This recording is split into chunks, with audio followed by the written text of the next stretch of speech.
সবাইকে অনেক অনেক শুভেচ্ছা এবং ভালোবাসা। আজ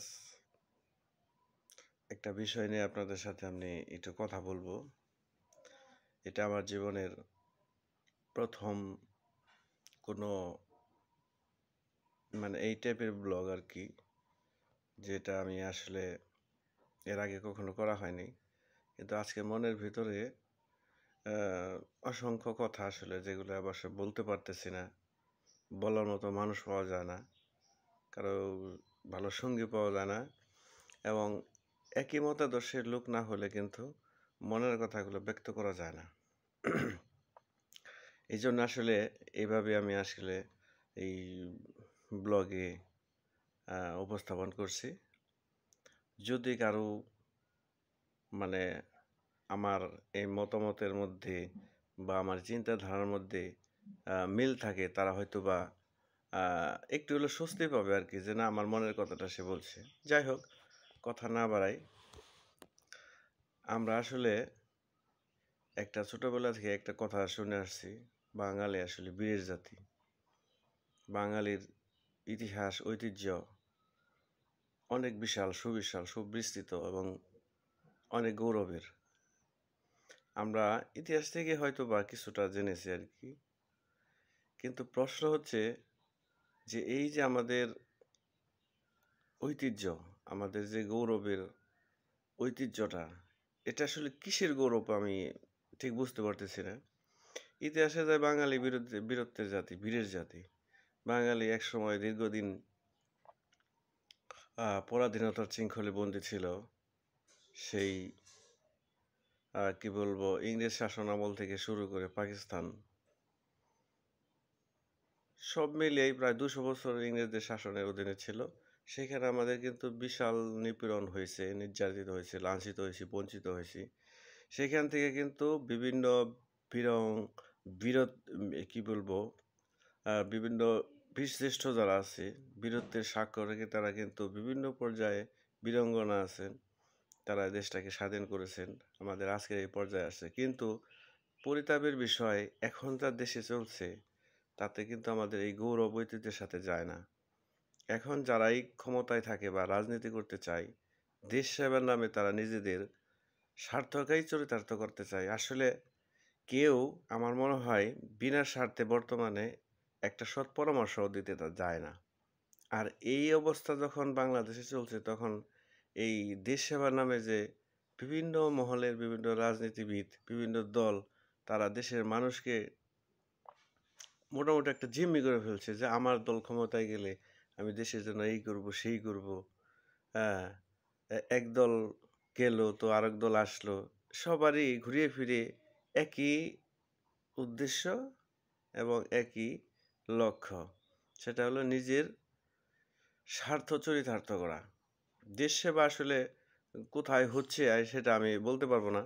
যে বিগত সরকারের আমলে দেখেছি, শুনেছি আর কি, শোনা লোকে মুখে কথা, যদি কোনো একটা কাজের জন্য 100 টাকা বাজেট করা হয়, সেখানে অনলি 20% কাজ হয়েছে, আর 80% কাজ, যে কাজের যে অর্থ তারা ভাগিয়ে নিয়ে গেছে। এরকম শুধু তখন বিগত সরকার আমলে, আমরা এর আগের সরকারও তাই দেখেছি। এবং বর্তমানে যারা আসলে দেশের নামে নতুন দেশ গড়বে বা নতুন কিছু করবে, এখন তো রাস্তাঘাটে যেমন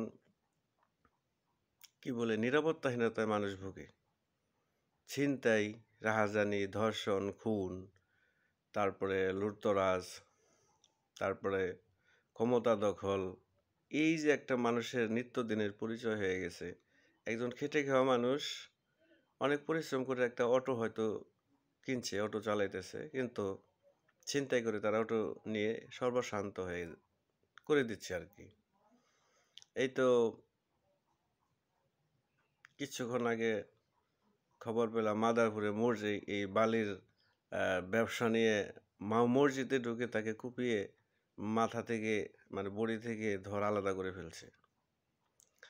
তারপরে ব্যবসায়ীরা, দোকান, তাদের এই ক্ষুদ্র ব্যবসায়ী যারা আছে, তারা সাধারণত মফস্বলে হাটে বাজারে ব্যবসা করে, তাদের কাছ থেকে চাঁদা তোলা হয়। এটা কি আমাদের বীরত্বের সাথে যায়, আমাদের ঐতিহ্যের সাথে যায়? এখন বাঙালি একটা সময় সারা বিশ্বে পরিচিত ছিল বাঙালি একটা বীরের জাতি। কিন্তু বর্তমানে কি বাঙালি সেই ঐতিহ্যের সাথে যায়? এখন তো বিশ্বের সাথে চিহ্নিত হচ্ছে বাঙালিরা হচ্ছে সবচেয়ে নিকৃষ্ট প্রকৃতির জাতি। যে জাতি কৃতজ্ঞতা বোধ বলতে তাদের কোনো কিছু নাই। তারা স্বার্থের জন্য যেকোনো ধরনের কাজ করতে পারে। আমি যতটুকু শুনেছি আমার এক বন্ধুর সুবাদে, আফ্রিকায় নাকি তাদের কোনো মানবিকতা নাই। তাদের কোনো মানে কি নৈতিক কোনো ভালো বৈশিষ্ট্য নেই। তারা এই মাদকাসক্ত থাকে সবসময়। তাদের সন্তান বলি এটা আসলে আফ্রিকার সব অঞ্চলে না, ম্যাক্সিমাম অঞ্চলে। তারা কিন্তু একটা কি বলবো একটা মানে বন্য পশুর মতো জীবনযাপন করে। তাদের যেটা প্রয়োজন তারা যেকোনোভাবে তারা ছিনতাই করবে, রাহাজানি খুন করবে প্রয়োজনে। কিন্তু এই যে শিক্ষা বা আদব কায়দা সেগুলো কিন্তু আফ্রিকাতে দেখা যায়। সেই কালচারটা আমার মনে হয় আমাদের দেশে চলে আসছে। এখন মানুষ একটা দেশের উন্নতি কিভাবে হয়? একটা দেশের উন্নতি হয় যখন সম্পূর্ণ সামাজিক নিরাপত্তা থাকবে। আমি ব্যবসা করব, আমি টাকা লেনদেন করব, আমি গাড়ি, যানবাহন, রাস্তাঘাট সবকিছুর মধ্যে যদি নিরাপত্তা না থাকে তাহলে কিন্তু আমি ব্যবসা করে উন্নতি করতে পারবো না। আর ব্যবসা কিন্তু একা করা যায় না। ব্যবসা করতে গেলে কিন্তু হয় মানুষের প্রয়োজন হয়। আর মানুষ কিন্তু কেউ মাগনা বা ফ্রি কাজ করে না। মানুষ কাজ করে শ্রমের মূল্যের বিনিময়ে। অর্থাৎ আমি যদি একজন উদ্যোক্তা হই, আমি অবশ্যই ১০ জন মানুষকে কর্মসংস্থানের ব্যবস্থা করতে পারবো। আর ১০ জন মানুষই কি করবে? তার পরিবারকে একটা ফিনান্সিয়াল সাপোর্ট দিতে পারবে জীবিকা নির্বাহের জন্য। কিন্তু আমি যদি সামাজিক নিরাপত্তাটা না পাই তাহলে আমার আমি কিভাবে সে উদ্যোক্তা হব? বর্তমানে দেশে যা চলছে, যারা ক্ষুদ্র মানে অল্প পুঁজির ক্ষুদ্র শিল্পের ন্যায় অনেক কিছুই করতে চায়, তারা কিন্তু শুধু নিরাপত্তার ভয়ে এগুলো করতে পারে না। কারণ আমার জানা মতেই আমি একটা ব্যবসা করবো, আমার চেনা জানা মতে তারা এসে বলবে একটা চাঁদা দাও, বা চাঁদা সরাসরি বলবে না যে এটা দাও ওইটা দাও, হয়তোবা আর একটা এসে বলবে যে আমাকে ১০,০০০ টাকা দাও, আমাকে ৫,০০০ টাকা দাও। এই যে একটা হয়রানি। তারপরে বাংলাদেশের আমাদের নিরাপত্তার যে ঘাটতি সেটা তো আমি আগেই বলেছি। বাংলাদেশের জনসংখ্যার গড়ে একজন প্রশাসনের লোক কতজন থাকে সেটা অনেক বেশি, ১৫০০ প্লাস এরকম। তো এই যে একটা অবস্থা, এখানে আসলে আমাদের মানব সম্পদের যদি উন্নতি না করে, আমাদের নৈতিক চরিত্রের যদি উন্নতি না হয়, আমরা বিদেশ থেকে রেমিটেন্স এনে কি করব? আর আমাদের মিল ইন্ডাস্ট্রি কি এইখানে আনার পরে আমাদের কি হবে? এই যে আমাদের দেশে এখন যে অবস্থাটা আমি যতটুকু লক্ষ্য করি, বর্তমানে বাংলাদেশের বিপুল একটা জনসংখ্যা, প্রায় ২০ কোটির কাছাকাছি মানে ছুঁই করছে আর কি। এগুলো কিন্তু দেশের জন্য অর্থনীতির জন্য একটা বিরাট ভূমিকা রাখছে বটে। কিন্তু প্রশ্ন হইতেছে আমি বা আমরা বা আমাদের দেশের জনগণ বিদেশ থেকে টাকা নিয়ে আসবে, সেই টাকা আনার পরও যদি সারা জীবন বহির্বিশ্বে তাদেরকে এই ক্রীতদাস বা দাসত্বের পরিচয় দিতে হয়, যে লেবার, যে কোথাও কোনো কাজের প্রয়োজন, লেবার প্রয়োজন, ঠিক আছে সেটা বাংলাদেশ থেকে নিয়ে আসা যাক। আমাদের মেধা কিন্তু শূন্য হয়ে যাচ্ছে। স্কুল কলেজ বিশ্ববিদ্যালয়গুলোর মধ্যে অসংখ্য এখন শুধু মারামারি হানাহানি, জবর জবরদখল একটা ভাব। পড়াশোনা মনে হয় যে কই জানি একটা অবস্থায় হারিয়ে যাইতেছে। মেধা তো যে কজন দু একজন মেধাবী আছে তারা তো দেশে থাকে না। আর আমি আমার জানা মতে আমার এক বড় ভাই, সে আফ্রিকা ছিল কিছুদিন। তো তার ভাষ্যমতে আফ্রিকা খনিজ সম্পদে ভরপুর একটা দেশ। প্রচুর খনিজ সম্পদ, ইউরেনিয়ামের মতো অনেক মূল্যবান পদার্থ বা ধাতু সেখানে পাওয়া যায়। কিন্তু তারপরও সেই দেশটা গরিব, দরিদ্র। কেন দরিদ্র? কারণ উন্নত বিশ্বে যারা আছে, তারা বিশ্ব রাজনীতিবিদ, যারা নেতারা, ব্যবসায়ীরা, তারা কি করে ওই সমস্ত এলাকায় যে দু একটা মেধাবী বের হয়, ভালো ট্যালেন্ট লোক বা স্টুডেন্ট বের হয় বা ছাত্র বের হয় বা পড়াশোনা বের হয়, তাদের কিন্তু ওই আফ্রিকায় থাকতে দেয় না।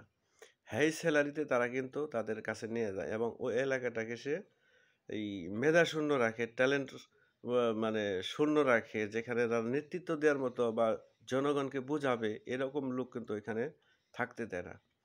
সেম প্রেক্ষাপটটা আমার কাছে মনে হয় এই বাংলাদেশেও ঘটতেছে। কারণ বাংলাদেশে যারা বুয়েটে পড়াশোনা করে সাধারণত তারা, আমি আমার জানা মতে আমি কাউকে দেখি নাই যে সে দেশের জন্য সেবা করবে, দেশের জন্য কোনো একটা কাজ করবে, দেশে বিশাল বড় একটা ইঞ্জিনিয়ারিং হয়ে একটা কিছু করবে, তা না। তাদের ভিউ কিন্তু একটাই, সে বিদেশে সেটেল হবে। তো এই যে অবস্থাটা, এটা কেন হচ্ছে আমার কাছে মনে হয় মানুষের কাছে বর্তমানে বাংলাদেশের মানুষ অর্থনৈতিক দিক দিয়ে অনেক কিন্তু স্বাবলম্বী হয়েছে, কেউ না খেয়ে থাকে না এখন। এখন যেহেতু মানে অন্যের একটা ব্যবস্থান বা ব্যবস্থা হয়েছে, এখন কিন্তু দরকার প্রয়োজন হচ্ছে, সবচেয়ে যেটা প্রয়োজন সেটা হচ্ছে নিরাপত্তা, সামাজিক নিরাপত্তা। এই নিরাপত্তা যদি ইনশিওর করতে না পারি, আমি, আমার টাকা নাই পয়সা নেই, আমি নিজেও ভালো থাকতে পারবো না। আবার আমার টাকা আছে পয়সা আছে সবই আছে, তারপর আমি নিরাপত্তাহীনতা ভুগবো। আর স্বাধীনতাহীন পরাধীনতা একটা ভয় মনের ভিতরে, এই নিয়ে আসলে বেঁচে থাকা যায় না। এটা ক্যান্সার বা যে কোনো দুরারোগ্যের চেয়েও বেশি কম নয়। রাতে ঘুমাতে পারবেন না, স্বাধীন মতো আপনি কোনো কিছু বলতে পারবেন না, কিছু করতে পারবেন না। আপনি কাউকে সহযোগিতা করতে গেলেও আপনার ভয় লাগবে, কি জানি কারো নজর না লাগে। এই যে বিশাল একটা অবস্থা। তো আমি আসলে বেশি কিছু কি বলবো, ছোট মানুষ, এত কিছু বুঝি না। আমার মনে এই ধরনের এলোমেলো প্রশ্ন আছে, এই জন্য আপনাদের কাছে কিছুটা শেয়ার করলাম। আসলে অসংখ্য কথা আছে যেগুলা আহ, বলতে মন চায়, কিন্তু বলার কোনো মানুষ পাওয়া যায় না। মানুষের না জানি এই ধরনের কোনো ভাবনা চিন্তাই নেই, কেন কি কি আমার রোগের মধ্যে পড়ছে নাকি তাও আমি জানি না। মানুষ এগুলা ভাবেই না। তো যাই হোক, আমি ছোটখাটো একটা ব্লগ দিলাম। তো আমার এই কথার সঙ্গে যদি কারো সামনে এই ভিডিওটা চলে যায়, তাহলে যদি তাদের সাথে মানে আমার এই চিন্তা বা চেতনার কিছুটা মিলে যায়, তাহলে অবশ্যই চ্যানেলটা সাবস্ক্রাইব করবেন, শেয়ার করে দেবেন এবং কমেন্টসে আমাকে ভালো ভালো মতামত দেবেন। আজকে এই পর্যন্তই, সবাই ভালো থাকবেন।